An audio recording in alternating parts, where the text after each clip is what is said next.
All right. Would you like to ask him a question? No. I would like to mention that a couple of days ago, Senator Obama was out in Ohio, and he had an encounter with a guy who's a plumber. His name is Joe Wurzelberger.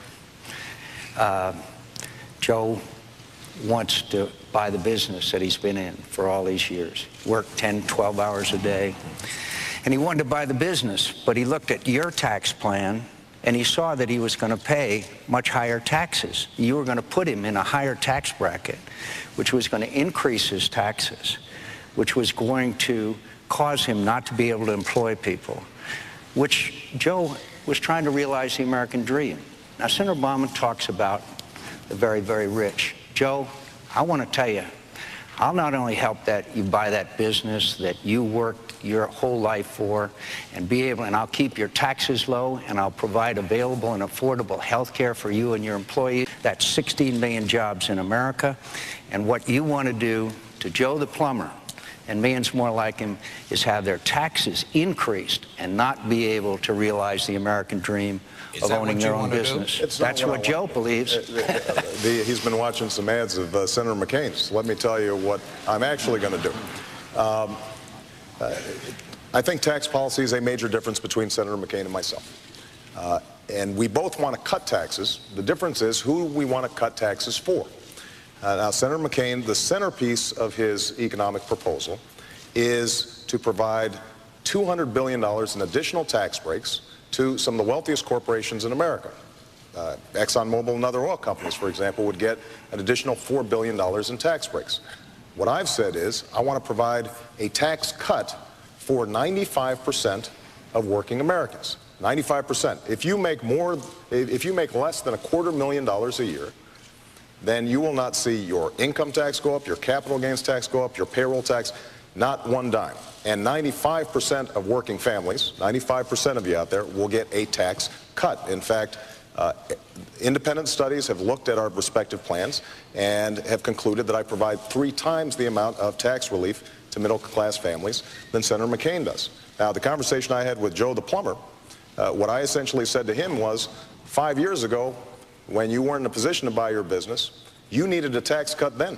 And what I want to do is to make sure that the plumber, the nurse, the firefighter, the teacher, the young entrepreneur who doesn't yet have money, I want to give them a tax break now, and that requires us to make some important choices. Last point I'll make about small businesses, not only do 98% of small businesses make less than $250,000, but I also want to give them additional tax breaks because they are the drivers of the economy. They produce the most jobs.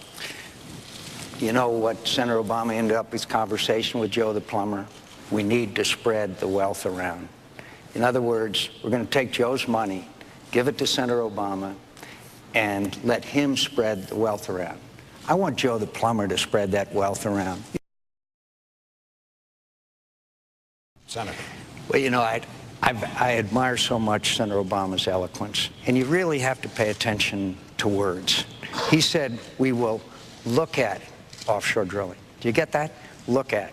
We can offshore drill now. We've got to do it now. We will reduce the cost of a barrel of oil because we show the world that we have a supply of our own. It's doable. The technology is there, and we have to drill now. With Colombia is something that's a no-brainer. But maybe you ought to travel down there and visit them, and maybe you could understand it a lot better. Let me respond. Actually, I understand it pretty well. The history in Colombia right now is that labor leaders have been targeted for assassination on a fairly consistent basis, and there have not been prosecutions. And what I have said, because the free trade, the trade agreement itself does have labor and environmental protections, but we have to stand for human rights, and we have to make sure that violence isn't being perpetrated against workers who are just trying to organize for their rights. Which is why, for example, I supported the Peruvian free trade agreement, which was a well-structured agreement. Both of you pledged to take the high road in this campaign, yet it has turned very nasty. Senator Obama Your campaign has used words like erratic, out of touch, lie, angry, losing his bearings to describe Senator McCain. Senator McCain, your commercials have included words like disrespectful, dangerous, dishonorable. He lied. Your running mate said he palled around with terrorists. Are each of you tonight willing to sit at this table and say to each other's face what your campaigns and the people in your campaigns have said about each other? But the fact is that it has taken many turns which I think are unacceptable. One of them happened just the other day when a man I admire and respect, I've written about him, Congressman John Lewis, an American hero, made allegations that Sarah Palin and I were somehow associated with the worst chapter in American history: segregation, deaths of children in church bombings, George Wallace. That to me was so hurtful. And Senator Obama, you didn't repudiate those remarks. Every time there's been an out-of-bounds remark made by a Republican, no matter where they are, I have repudiated them. I hope that Senator Obama will repudiate those remarks that were made by Congressman John Lewis. You look at the record and the impressions of the American people. Bob, your network just did a poll showing that 2/3 of the American people think that Senator McCain's running a negative campaign versus 1/3 of mine. And 100%, John, of your ads, 100% of them have been negative. It's not true. It absolutely is true. And now, I think the American people are less interested in our hurt feelings during the course of the campaign than addressing the issues that matter to them so deeply. And there is nothing wrong with us having a vigorous debate like we're having tonight about health care, about energy policy, about tax policy. That's the stuff that campaigns should be made of. The notion, though, that because we're not doing town hall meetings, that justifies some of the ads that have been going up, not just from your own campaign directly, John, but 527s and other organizations that make some pretty tough accusations. Well, I don't mind being attacked for the next 3 weeks.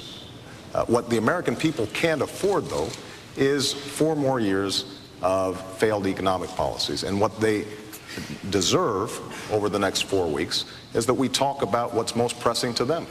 The economic crisis. Senator McCain's own campaign said publicly last week that if we keep on talking about the economic crisis, we lose. So we need to change the subject.